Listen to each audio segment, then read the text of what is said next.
Hello हमारे प्यारे अभिभावक और हमारे छात्र, आज हम लोग बैठे हैं इंद्रजीत सिंह के साथ। हमारे न्यू फाउंडर मेंबर हैं। एक नए स्कूल का इन्होंने यहाँ पे फाउंड किया है, मरोना के जस्ट बगल में। सर, आप अपने बारे में बताइए। मैं Indrajeet Kumar Singh, founder of Mithila international school. और हम लोगों ने मरोना में मिथिला इंटरनेशनल स्कूल का इसी साल उद्घाटन किया है और बच्चों को बेहतर से बेहतर शिक्षा मिले, इस प्रयास के साथ हम लोगों ने ये काम स्टार्ट किया है यहाँ पे, और ये हमारा पहला साल है। ओके। तो जब मैं यहाँ से गुजर रहा था, मैं ये स्कूल को देखा, इसके इंफ्रास्ट्रक्चर को देखा, तो मैं थोड़ा सा एकदम सरप्राइज रह गया कि इतने ये जगह इतना डिप्राइव्ड एरिया है और इस जगह पे इतना बढ़िया स्कूल बच्चों को प्रोवाइड किया जा रहा है, इतनी मेहनत की जा रही है बच्चों के लिए। यहाँ के जो डायरेक्टर हैं, सर, डायरेक्टर और प्रिंसिपल के बारे में जरा बताइए। यहाँ के डायरेक्टर कम प्रिंसिपल निर्मल कुमार मेहता जी हैं, और वो मेरे फादर हैं। और उनका अनुभव 90s से उन्होंने हरदे बनारस कॉलेज खजौली में प्रोफेसर का काम किया है, और उसके बाद वो समाज सेवा से हमेशा जुड़े रहे। और काफ़ी टाइम यहाँ बिताने के बाद उनकी एक इच्छा थी कि हमारे गांव समाज के बच्चों का बेहतर शिक्षा, बेहतर स्वास्थ्य, ये दो चीज़ मिले। तो शिक्षा के क्षेत्र में उन्होंने अपना कदम आगे बढ़ाया और बेहतर शिक्षा के लिए हम लोगों ने ये स्कूल का उद्घाटन किया। तो हम ये कह सकते हैं कि बिहार को अगर आगे बढ़ाना है तो हमें गांव को आगे बढ़ाना होगा। केवल शहरों में एक अच्छा विद्यालय बन जाने से हमारे संपूर्ण बिहार का विकास संभव नहीं है। तो पूरे बिहार का विकास तभी संभव होगा जब हमारे गांव के बच्चे अच्छी से अच्छी व्यवस्था पाए, अच्छा से अच्छा एजुकेशन पाए, और उसे एक न्यूनतम फी पे, है ना सर? बिल्कुल, एक न्यूनतम फी पे एक मजदूर वर्ग के लोग अपने 1 से 2 दिन की कमाई में अपने विद्यालय का फी भर सके। उनके लिए विद्यालय का फी, एडमिशन, किताब, ये सब बोझ न लगे। माने पढ़ाई एकदम माने कि बहुत सिंपल होना चाहिए, माने बहुत कम पैसे में होना चाहिए, क्योंकि वो बेहतर से बेहतर शिक्षा बच्चों को मिलेगा तो हमारे गाँव का समाज का बच्चा जो आगे से आगे पहुँच सके। क्योंकि आज का जो युग है हमारा काफ़ी कॉम्पिटिटिव है।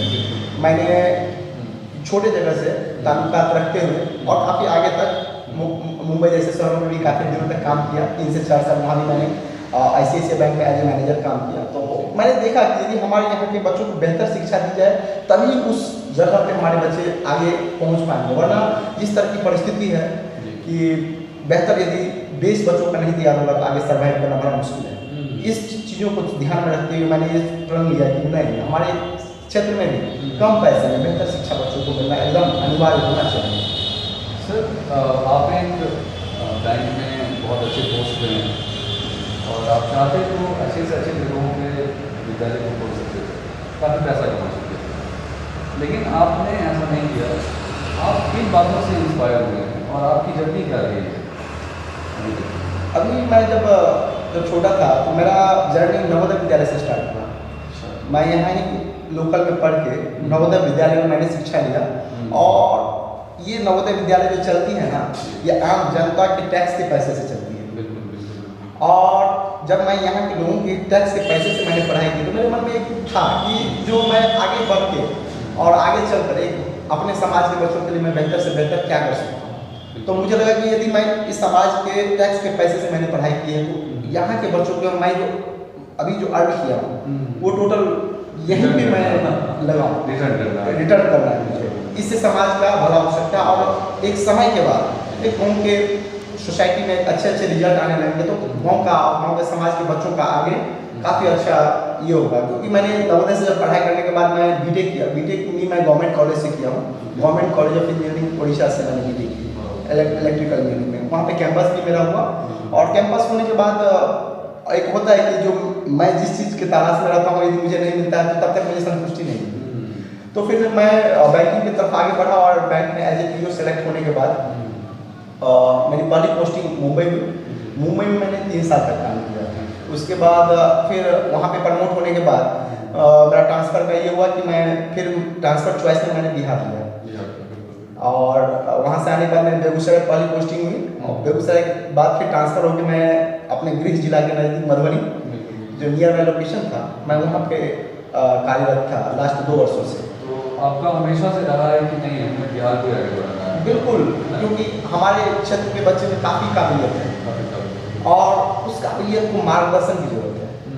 यदि हम बेहतर मार्गदर्शन करेंगे तो हमारा बच्चा एक अच्छे से अच्छे पोजीशन पे, जैसे हम एक क्लास ड्रॉप की हम बात करते हैं कि हमारे स्टेट से जो है इन्होंने यूपीएससी क्लियर किया, हमारे गांव के बच्चे क्यों नहीं यूपीएससी क्लियर कर सकते? बस उनको एक विजन होना चाहिए। हमारे यहाँ की गार्जियन में जागरूकता की जरूरत होती है। हमारे गार्जियन भी बहुत ज़्यादा सजग नहीं है, यहाँ पे गार्जियन को बताने की जरूरत है कि आप बच्चों को इस तरह से ट्रेन करेंगे तो आपके बच्चे यहाँ तक पहुँच सकते हैं, आपके बच्चे भी IAS IPS और अच्छे पोजीशन में पहुँच सकते हैं, एक बड़े बिजनेसमैन बन सकते हैं। तो बस एक होता है, एक सोच की बात है, इस सोच एक बड़े विजन, एक बड़ी सोच के साथ मैं आगे बढ़ना चाहता हूँ और अपने बच्चों को बढ़ाना चाहता हूँ। बिल्कुल। तो आपकी इंफ्रास्ट्रक्चर में तो कोई कमी मुझे नहीं दिख रही है। मैं आप लोगों को इंफ्रास्ट्रक्चर जरूर दिखाऊंगा इस स्कूल का जब हमारी कन्वर्सेशन खत्म हो जाएगी, क्योंकि सर के बारे में जानना बहुत ज़रूरी है।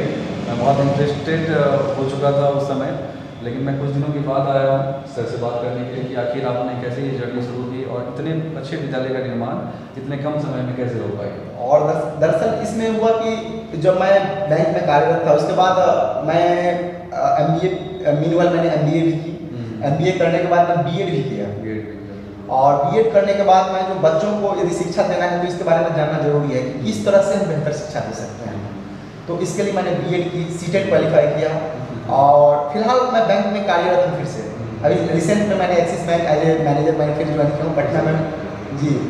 और अभी क्योंकि विद्यालय में काफ़ी ज़्यादा सपोर्ट की ज़रूरत है, तो कुछ दिन इसके लिए आपको मदद करना इसके लिए मुझे फाइनेंशियली स्ट्रॉन्ग रहना काफ़ी ज़रूरी है। तो आपका CTET भी हुआ है, BEd भी हुआ है, और आपकी फैमिली में और भी लोग हैं जो CTET और BEd किए हैं? जी, मेरी वाइफ ऑलरेडी वो DLED है और CTET क्वालिफाइड है, और टीचर की संचालन टोटल वाइफ करती हैं, और पापा जो है प्रिंसिपल है, ऑलरेडी वो प्रोफेसर रहे हुए हैं। तो टोटल टीचर का कंट्रोल, और पूरा दिन विद्यालय को वो टाइम देते हैं और टीचर को गाइड करना, क्योंकि टीचर को हम बेहतर तरीके से गाइड करेंगे तभी वो बेहतर से बेहतर शिक्षा दे सकते हैं। नॉलेज उनके पास होता है लेकिन एक गाइड की जरूरत होती है। तो वाइफ हमारी ऑलरेडी CTET क्वालिफाइड है, मेरी छोटी sister already BEd CTET qualified है इंग्लिश ऑनर्स में।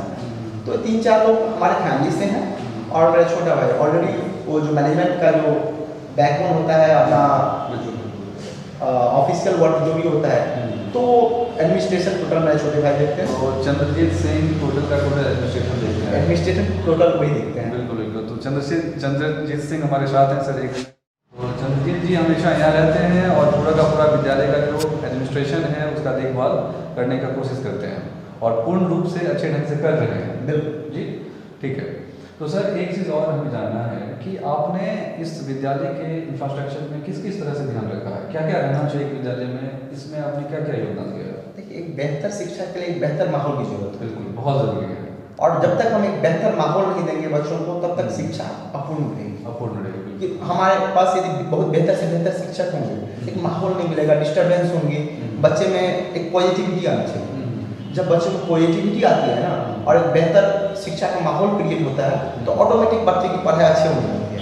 तो इसके लिए मैंने क्या किया है, क्लासरूम में स्पेसियस क्लासरूम, हर क्लासरूम का साइज जो है हमारे साथ 300 और 400 स्क्वायर फीट के बीच का हमारा क्लासरूम का साइज है, और बच्चों में एक स्पेसियस क्लासरूम होता है तो एक अच्छा माहौल क्रिएट होता है।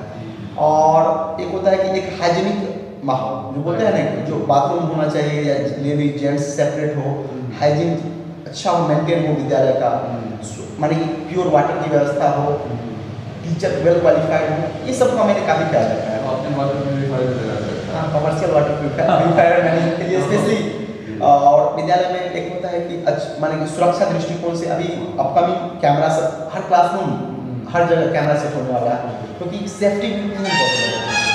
हम भी जो अभी जो बच्चों को हम जो ट्रांसपोर्ट की फैसिलिटी दे रखे हैं, उसमें हम 3 व्हीलर का कोई जगह नहीं है, 4 व्हीलर खासतौर पर नाइट पैक गाड़ी, ताकि बच्चे सुरक्षित हैं। नेक्स्ट सेशन में हम बस भी देने जा रहे हैं, तो बच्चों को सुरक्षित लाना, विद्यालय के अंदर जो है सुरक्षित रहें बच्चे, तो हर जगह कैमरा से मॉनिटर होगा। ऑफिस में ऑलरेडी 14 इंच का डिजिटल डिस्प्ले भी लगा दिया गया है, और जल्दी कैमरा इंस्टॉल होने वाला है नेक्स्ट वीक में, तो हर जगह मॉनिटर प्रॉपर वे में। सुरक्षा बहुत अच्छी है, क्लासरूम बहुत अच्छा है ना जी, और आपने हाइजीनिक माहौल बना करके रखा है, और शिक्षकों को अच्छे शिक्षकों की आपने इंटरव्यू लेकर के खुद से बिल्कुल, मैंने यहाँ टीचरों का रिक्रूटमेंट मैं खुद देखता हूँ, और सारे टीचरों का इंटरव्यू, और टोटल एक्सपीरियंस टीचर है। और दूसरे जगह से भी हमने अदर स्टेट से भी टीचर हायर कर रखा है, वेस्ट बंगाल, दार्जिलिंग एंड सिलीगुड़ी से भी टीचर मैंने बना के रखा है। मेरा उद्देश्य ये था कि बाहर के टीचर क्या होता है कि बेहतर माहौल जो बाहर में जो चल रहा है उससे लोगों को अवगत कराएं। लोकल और जो बाहर के टीचर मिक्स इन्वायरमेंट मिक्स, हाँ, तब जाकर के अभी का जो मॉडर्न युग है जी हाँ। उसमें हमारे बच्चे पहुँच पाएंगे, बिल्कुल है ना, क्योंकि गांव के बच्चों को अभी तक वो पटना भी नहीं देखे हैं, अभी तक उसको कैपिटल के बारे में नहीं पता है कि कैपिटल में किस तरह का माहौल है, किस तरह से लोग रहते हैं, अभी का मॉडर्न इन्वायरमेंट क्या है, इसकी जानकारी होना बहुत ज़रूरी है। तो सर एक मेरा अंतिम क्वेश्चन है आपसे कि आपने जब इस इंफ्रास्ट्रक्चर को ढालना शुरू किया, बनाना शुरू किया, उस समय आपने शिक्षा को सबसे ऊपर रखा और उसके लिए आप काम कर रहे हैं, इंफ्रास्ट्रक्चर को आपने बहुत बढ़िया बना करके रखा है। जी हाँ सर। तो यहाँ जो हमारे डायरेक्टर सर हैं, जो प्रिंसिपल भी हैं और डायरेक्टर का भी भूमिका अदा कर रहे हैं, उनकी क्या भूमिका रहती है? उनका भूमिका ये रहता है कि जैसे मॉर्निंग में आते हैं तो सभी टीचर को पहला ये होता है कि मॉर्निंग मीटिंग हम लोग टीचर के साथ करते हैं और सभी टीचर को एक डायरी दे देते हैं। बिल्कुल। और सभी टीचर से रिपोर्ट लेते हैं कि किस बच्चे में क्या कमी है, किसको हम कैसे इम्प्रूव करना है।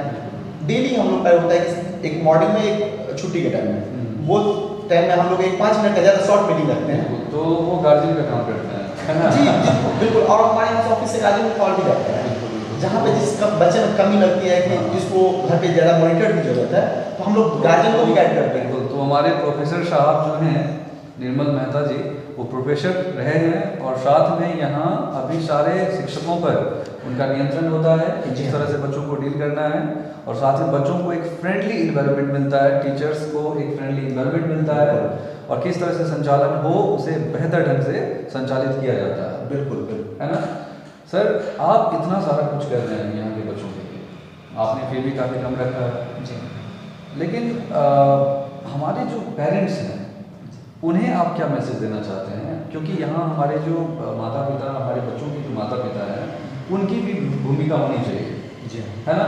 और सबसे पहले आप लोकेशन बता दीजिए कि इस जगह पे हमारे जो दर्शक हैं, हमारे जो अभिभावक जो देख रहे हैं वो कैसे पहुँचे हमारे स्कूल को देखने के लिए? ये स्कूल जो है हमारे मरौना प्रखंड जो है, मरौना प्रखंड में मरौना भलवाही रोड में स्थित है, ठीक है। और ये मेन रोड पे ही है, भलवाही से सटा हुआ कह सकते हैं विदिन 200 से 300 मीटर की दूरी पे है। और मरौना से कह सकते हैं कि हाफ किलोमीटर भलवाही की तरफ में है। और एक लोकेशन काफ़ी अच्छा मेन रोड पे ही है अपना, और यहाँ से कनेक्टिविटी हर जगह काफ़ी अच्छी है। ये लोकेशन सेलेक्ट करने का यही मेरा रीजन है।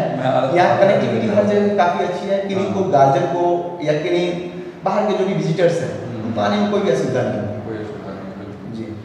तो आप पेरेंट्स को जो बच्चे यहाँ पढ़ रहे हैं और जो आने वाले हैं जी हाँ, इस शिक्षा व्यवस्था को देखते हुए, क्योंकि आपने रेसिडेंस भी खोलने का तय कर लिया है जी हाँ, जी हाँ। नवोदय और सैनिक विद्यालय के लिए आपने एक अच्छा स्कीम भी रख लिया अभी से ब्रेन में कि आप बच्चों को देंगे, है ना? अभी से हमारा जो मेन फोकस है बच्चों को आने वाले कंपटीशन के लिए तैयार करना। बिल्कुल बिल्कुल बिल्कुल, क्योंकि कॉम्पिटिटिव युग है। हाँ। यदि बच्चों को उस रेस के लिए यदि हम नहीं तैयार करेंगे अभी से तो पीछे रह जाएंगे हमारे बच्चे। तो इसके लिए हम नवोदय सैनिक स्कूल नेतरहाट ऑलरेडी अभी झारखंड जा चुका है, तो अभी हम लोग इसकी जगह पे सिमुतुल्ला की तैयारी कराते हैं। नवोदय सैनिक स्कूल और सिमुतुल्ला, ये 3 पे हमारा फोकस है। और इसके लिए हम 3 क्लास से ही हम स्पेशल क्लासेस की व्यवस्था कर रहे हैं। तो आप ट्रेडिशनल पढ़ाई नहीं दे रहे हैं? नहीं, ट्रेडिशनल के साथ साथ ही एडिशनल पढ़ाई दे रहे हैं। बिल्कुल बिल्कुल बिल्कुल, आप बच्चों में ये नॉलेज भर रहे हैं कि 10th के बाद उसे क्या करना है। बिल्कुल, अब कैरियर काउंसलिंग की बहुत ज़्यादा आवश्यकता होती है बच्चों में। पढ़ाई तो हम कराते हैं, यदि एक हम तीर चलाते हैं, तीर को यदि सही दिशा में नहीं चलाया जाए तो वो भटक जाएगा। बिल्कुल, तो आप अभिभावकों से मेरी विनती है कि आप अपने बच्चों को पढ़ाएं और अच्छे विद्यालय में पढ़ाएं और वो 10th के बाद क्या करे उसकी समझ उसे होनी चाहिए। क्योंकि बहुत सारी जो विद्यालय है वहाँ हमारे बच्चे पढ़ते तो हैं, लेकिन पढ़ने के साथ साथ 10th करने के बाद उन्हें ये चीज़ की जानकारी नहीं होती है कि जीवन में उन्हें क्या बनना है और जो बनना है उसके लिए क्या करना चाहिए। तो सर खुद ही करियर काउंसलिंग का काम कर रहे हैं ताकि बच्चों का भविष्य में कभी भी किसी तरह की जो परेशानी है वो उसके सामने ना आए। और ये बहुत ज़रूरी है हमारे बिहार के बच्चों को, क्योंकि हमारे बिहार में जो हमारे बच्चे हैं वो बहुत ही ज़्यादा तेज़ हैं, बहुत ही ब्रिलियंट है, सबसे ज़्यादा IAS IPS देने वाला बिहार है। लेकिन बिहार के गांव के क्षेत्रों में जो हमारे बच्चे हैं उनको जानकारी नहीं होती है कि कैसे डॉक्टर बनना है, कैसे इंजीनियर बनना है, कैसे नर्सिंग में जाना है। और इन सभी चीज़ों की जानकारी, और साथ में किस तरह से एक सक्सेसफुल मैनेजर भी बनना है तो ये जानकारी होना बहुत ज़रूरी है। तो सर खुद ही अगर इस चीज़ को देख रहे हैं तो ये बहुत अच्छी बात है। तो पेरेंट्स को सर आप क्या सूचना देना चाहेंगे, पेरेंट्स को आप क्या कहना चाहेंगे, पेरेंट्स घर पे अपने बच्चों को किस तरह से रखें, किस तरह से उस पर फोकस रखें कि बच्चे स्कूल के संचालन, स्कूल का जो संचालन चल रही है आपके द्वारा, आप जो गाइड कर रहे हैं बच्चों को, वो पेरेंट्स के द्वारा अगर थोड़ा सा देख रेख की जाए तो और बेहतर हो जाए। देखिए दरअसल क्या है कि अभी हम स्कूल टाइम में स्कूल की हम पढ़ाई करवा रहे हैं और हम अपने टीचर्स एंड आपकी मदद से अभी हम एक ऑनलाइन क्लास की भी सुविधा दे रहे हैं, हाँ। जिसमें आपका बहुत बड़ा योगदान है। और इसमें हम ऑनलाइन क्लास के माध्यम से जो बच्चे अपने घर पे ट्यूशन एफर्ड नहीं कर सकते और उनको अंग्रेजी को मजबूत करना है, आने वाले सब्जेक्ट में जिस सब्जेक्ट की जरूरत होगी, चाहे हिंदी हो, मैथ की क्लास हो या साइंस की क्लास हो, जिसकी भी जरूरत होगी, हम online class free of cost provide करने जा रहे हैं। जिसमें आप पहला जो योगदान है आपका है सर, क्योंकि हम लोगों ने ऑलरेडी इंग्लिश की क्लासेज स्टार्ट कर दी हैं और उनका लिंक हम डेली शेयर करेंगे गाइड से। और इस माध्यम से क्या होगा कि घर पे वो 1 घंटा वो सेल्फ स्टडी कर पाएंगे। और गाइडेंस इतना रिक्वेस्ट है कि उनको थोड़ा सा फोन होता है, फोन में बस एक बार आधे घंटे के लिए बच्चों को दे दें, लिंक ओपन करके दे दें और बच्चे पढ़ाई करेंगे। और स्कूल के साथ साथ घर पे भी ऑनलाइन सुविधा फ्री ऑफ कॉस्ट, जो भी हम बेहतर कर सकते हैं बच्चों के लिए, हम हमेशा प्रयास करते हैं और आगे भी रहेंगे।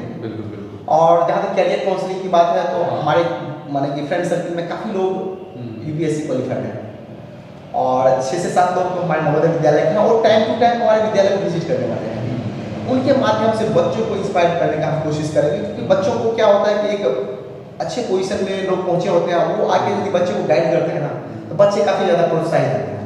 तो कहने का अर्थ ये है कि हमारे जो पीएम हैं, हमारे जो यशस्वी प्रधानमंत्री मोदी जी हैं, वो कह रहे हैं कि भारत को डिजिटल बनाएंगे और इसके प्रयासरत में हम लोग भी शामिल हो चुके हैं। और हम अपने बच्चों को लैंग्वेज जो है, लैंग्वेज यानी भाषा, उसकी जो पढ़ाई है वो किसी ना किसी तरह से अच्छे ढंग से हो जाए, उसके लिए हम लोग डिजिटली भी प्रयास कर रहे हैं। जी, स्कूल के बाद घर पे भी वो डिजिटली घर पे भी वो पढ़ सके। और सर यहाँ जो हमारे शिक्षक पढ़ाते हैं जी, उनकी जो होमवर्क होती है जी, उसे करने में क्या हमारे पेरेंट्स किसी तरह की मदद करें, ऐसा आप अपेक्षा रखते हैं? हाँ, हम चाहते हैं कि जो पेरेंट्स जो हैं, हमारे पास बच्चे 5 से 6 घंटे रहते हैं मैक्सिमम और पेरेंट्स के पास 18 से 19 घंटे। तो पेरेंट्स भर दिन बिजी रहते हैं, समझ सकते हैं, क्योंकि वहाँ पे इनकम भी करना जरूरी है परिवार चलाने के लिए। लेकिन शाम के टाइम में 1 से 2 घंटा हम चाहते हैं कि पेरेंट्स बच्चों पर ध्यान दें। 1 से 2 घंटा टाइम देने पे क्या होगा कि बच्चे होमवर्क बनाया कि नहीं, होमवर्क नहीं बनाया तो उसमें किस तरह की मदद की जरूरत है। और यदि कुछ मार्गदर्शन हमारे लिए होता है कि विद्यालय को कुछ बताना है कि हमारे बच्चे में इम्प्रूवमेंट की जरूरत है, तो उसका हम हमेशा स्वागत करते हैं। क्योंकि जो पेरेंट्स की जो कंप्लेंट्स, गाइडेंस जो भी आता है उस पर हम लोग निरंतर काम कर रहे हैं। और हमारा ये पहला साल है, अगले साल से और भी बेहतर, जो कि हम रेसिडेंस स्टार्ट करने वाले हैं, हॉस्टल की व्यवस्था देने वाले हैं, तो डे बोर्डिंग भी हम प्लान कर रहे हैं। जो पेरेंट्स ये चाहते हैं कि हमारा घर नज़दीक में है और हम दिन में बच्चों को गाइड नहीं कर पाते हैं, तो डे बोर्डिंग होगा। सुबह 8 बजे बच्चे आ जाएंगे, शाम 6 बजे तक रहेंगे। बिल्कुल नया होगा ये काफ़ी नया, मतलब कोई भी स्कूल नहीं कर रहे हैं, जो कि हम लोग ये स्टार्ट करने वाले हैं। हॉस्टल तो रहेगी और डे बोर्डिंग। Okay sir. तो अब सर के साथ हम लोग ऑफिस की तरफ देख ही लिए हैं, साथ में हम लोग अब जितना भी क्लासरूम है और इनका जो ग्राउंड है इनके स्कूल का वो देखते हैं। चलिए।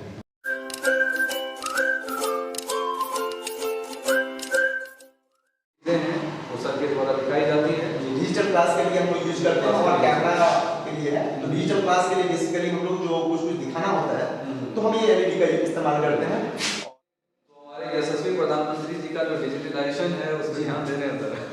बिल्कुल। तो ये टीचर्स कॉमन रूम है, टीचर्स का कॉमन रूम है। ये अभी बनकर तैयारी हो रहा है, लगभग आपको चीज़ें तैयार हो चुकी है। आप देख सकते हैं कितना स्पेशियस है ये जगह। जी हाँ जी। ओके, इसके बाद क्लासरूम चलिए।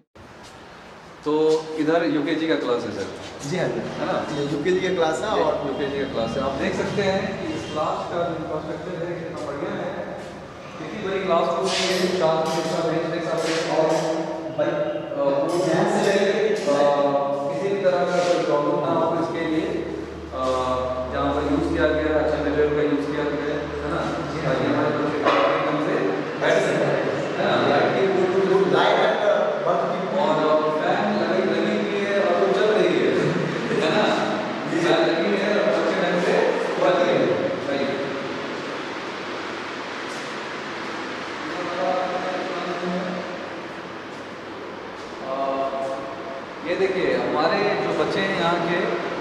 पेंटिंग से क्लास में रखा है। पेंटिंग से बच्चे उसमें भी करिए आप इस तरह से मुझे पेंटिंग करके रखी हुई है दीवारों पर, दीवार को सजा करके रखा गया है। तो एक्स्ट्रा एक्टिविटी में भी हमारा स्कूल बहुत आगे है। एक्स्ट्रा करिकुलर एक्टिविटी को कराते हैं बच्चों के सर्वांगीण विकास में डांस, म्यूजिक और गेम्स का जो योगदान है उसमें हम लोग पूरा कार्यरत हैं। और एक्स्ट्रा एक्टिविटी बहुत अच्छे से चल रही है। जी है ना, ये आपने प्यूरीफायर लगा के रखा है। तो हम लोगों की जो बातें हुई है पूर्ण रूप से सच है। यहाँ पे सर ने प्यूरीफायर लगा के भी रखा है। यहाँ जेंट्स टॉयलेट बच्चों के लिए सेपरेट बना रखा है हम लोगों ने। ये जेंट्स टॉयलेट है ना, और इधर आ जाइए आप। ये लेडीज टॉयलेट है। हाँ, ये लेडीज टॉयलेट है, जिसे आप गर्ल्स टॉयलेट भी कह सकते हैं। तो इतनी अच्छी व्यवस्था इंफ्रास्ट्रक्चर के रूप में देखने को यहाँ मिल रहा है। मैं इस विद्यालय से बहुत खुश हूँ कि इस एरिया में इतने अच्छे इंफ्रास्ट्रक्चर के साथ सर ने विद्यालय को खोला है और इतने बढ़िया तरीके से बच्चों को एजुकेशन दिया जा रहा है। ये इस क्लासरूम में 1 2 3 4 5 6 7 8 9 बल्ब की व्यवस्था हुई है।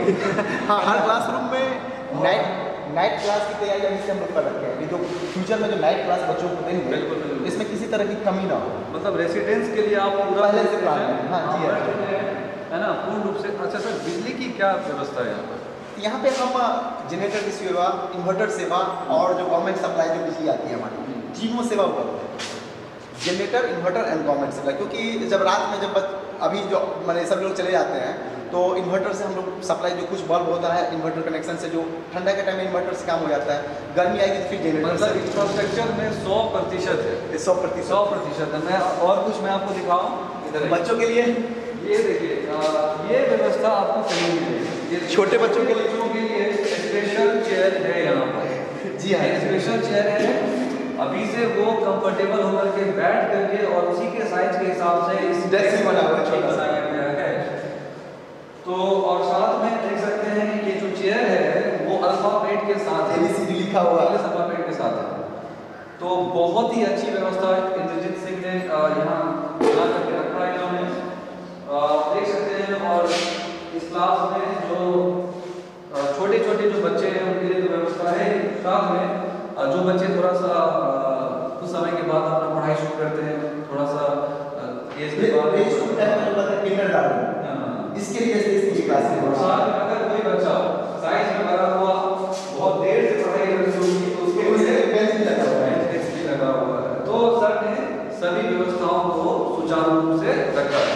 अब फिर इस विद्यालय का मेन गेट रहा, स्कूल का नेम है इंटरनेशनल स्कूल, और जिस तरह से इसका नाम इंटरनेशनल है उसी तरह से काम भी सर कर रहे हैं। जी हाँ, व्यवस्था भी इंटरनेशनल होनी चाहिए, है ना, व्यवस्था भी इंटरनेशनल होनी चाहिए। जी हाँ। मेरा मैसेज यही है सारे के सारे अभिभावक को कि आप अपने बच्चों को यहाँ दें। हम लोग पूर्ण रूप से उसकी सुरक्षा भी करेंगे और साथ में अच्छी से अच्छी पढ़ाई का भी ध्यान हम लोग रख रहे हैं।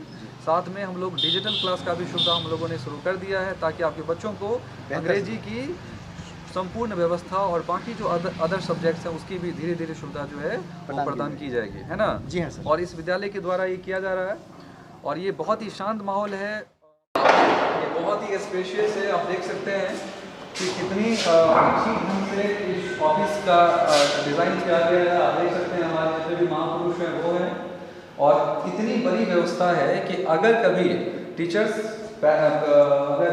पेरेंट्स मीटिंग होते हैं तो हम लोग उनके लिए अच्छी व्यवस्था करके रखे हैं ताकि हम पेरेंट्स से सीधा जुड़ा जाए। बिल्कुल, है ना।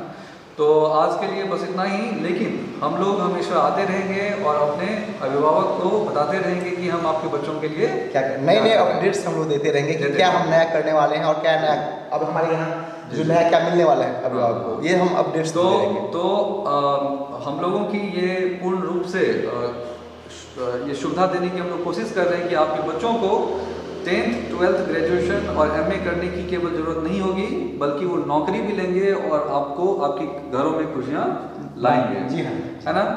ओके, धन्यवाद। धन्यवाद।